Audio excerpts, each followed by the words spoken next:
ওনাকে হুমকি দিচ্ছে উনি নাকি চাঁদাবাজ, কিন্তু উনি ওনার স্বার্থের জন্য তো আমার ভালোর জন্য আমি যেহেতু অসহায় এক নামে এই জন্য আমার পাশে দাঁড়াইছে। কিন্তু তাহলে যে যে 2 লাখ টাকার ঘটনা আমরা শুনছি এটা মূলত আপনার জন্যই বলেছিলেন। হ্যাঁ হ্যাঁ হ্যাঁ, এই কথাটাই মিথ্যা ভাবে উপস্থাপন করে ওনা পুরো দায় চাপাচ্ছে। হ্যাঁ, আমরা এককালীন চাচ্ছি যে টানা হয়ে গেলে তো তার সাথে কথা বলাও পাপ, এই জন্য আমরা এককালীন চাইছি যে আমাদের 1 লাখ দোক, 2 লাখ দোক, 3 লাখ দোক একবারে দিয়ে দেব, আমরা এটাই বলছি। বলবো সেটা হচ্ছে আমি গত কয়েক মাস আগে একটা কোম্পানি যেটা ব্যাঙ্গুলার পেজ আছে ওনার ওখানে জব করতে যাই।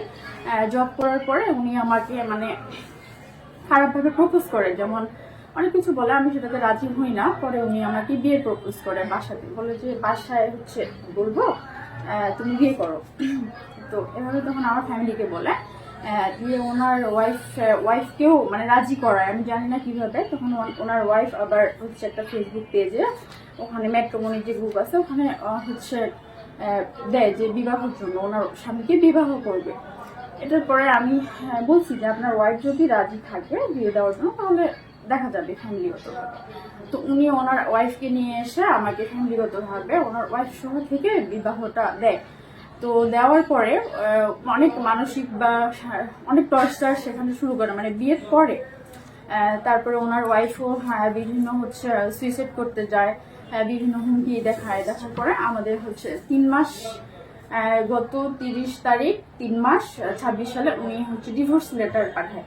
সেটা আমি জানি না, আমি এই ডিভোর্সের বিষয়ে কিছু জানি না। হঠাৎ করে কাগজ আসে বলে যে দেখো তোর বাসায় একটা চিঠি গেছে। পরে জানতে পারি যে একটা আমাকে ডিভোর্স লেটার দেয়। দেওয়ার পর উনি আমাকে বলে যে তোমাকে হচ্ছে দেনমোহর ক্লিয়ার করা আছে, আমার এখানে আইনি কোনো কিছু করতে পারবো না, তুই আর কিছুই করতে পারবি না, এভাবে বলে। পরে যখন এভাবে বলে আমরা কিছু না করে আমরা হচ্ছে একটু প্রেস ক্লাব এখানে আসি। আসার পরে যে প্রেস ক্লাবের সাধারণ সম্পাদক মামুন উনি হচ্ছে আমাদেরকে হেল্প করে, বলে যে আমি আছি, আমাদেরকে কিছু খরচ দিতে চাই, যে প্রতি মাসে তোমাকে আমি খরচের টাকা দিব দিয়ে তোমার চাকরি না হওয়া পর্যন্ত। কিন্তু সেটা দিতে চায় না, দেয় না, ঠিক মতো দেয় না। হ্যাঁ, মুরাদ আলী। তারপরে যেই আঙ্কেলের কাছে আসছে সাধারণ সম্পাদক, উনি ওনার কথা মানে বলে যে ওনার জন্য আমাকে মাসে মাসে 15,000 করে দিত। উনি বলছে যে যেহেতু অসময় আমি মাসে 2 মাস টাকা, ওনার কাছে সময় নিয়েছিল যে 2 মাস টাকা দিবে, তারপরে হচ্ছে আমাকে কিছু টাকা দিবে। চলো হয়েছে যে আমাকে টাকা নিয়ে দিবে, কিন্তু ওনার নামে অপপ্রচার করছে যে উনি চাঁদাবাজি করছে। কত টাকার ঘটনা ছিল? 2 লাখ টাকা। আমি এটা নির্দিষ্ট বলেনি, কিন্তু 2 লাখ এরকম বলছে যে দিবে, আমি বিজনেস করব বা কিছু করে খাবা, এটার জন্য কথা হয়েছিল। আর 2 মাস টাকা ঠিকভাবে দেয় না, ওই জন্য আমি হচ্ছে মামুন যে ওনাকে ফোন দিয়েছি। তা উনি যখন ফোন দেয় তখন ওনার জন্য আমাকে টাকাটা দেয়। উনি ফোন দেওয়ার পরে টাকা দেয়, তার আগে টাকা দেয় না।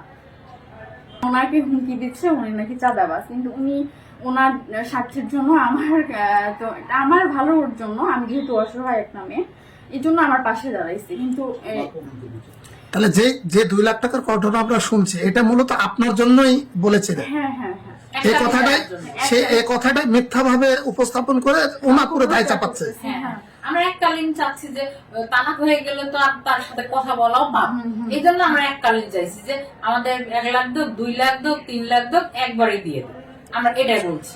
কিন্তু উনি আমাদের যে সাধারণ সম্পাদক মামুন ভাই উনি তো টাকা চাইনি, আমরা আমাদের জন্য বলছি। হ্যাঁ, ওনার একটা পেজ আছে ম্যাঙ্গুলাভার নামে। এভাবে হচ্ছে ওনার পেজের কোনো লাইসেন্সও নাই। উনি যে বিজনেস করে ওনার পেজের কোনো লাইসেন্স নাই। আর হচ্ছে উনি এভাবে বিভিন্ন মেয়েদেরকে চাকরি প্রলোভন দেখিয়ে নিয়ে গিয়ে মেয়েদেরকে এভাবে বিবাহ, মানে ওনার এর আগে ওর বিয়ে হয়েছে 4টা, আমি পরে সেটা জানতে পারি। আর ওর ব্যাপারে সাজিয়ে মেয়েদেরকে জবের নাম করে নিয়ে যায়, নিয়ে হচ্ছে বিয়ে করে ও এভাবে মানে মেয়েদের জীবন নষ্ট করে। আপনি কি চাচ্ছেন এখন? আমি চাচ্ছি ওর সঠিক বিচার হোক, বা পরবর্তীতে কোনো মেয়ের সাথে এরকম খারাপ কিছু না করুক, এটাই আমরা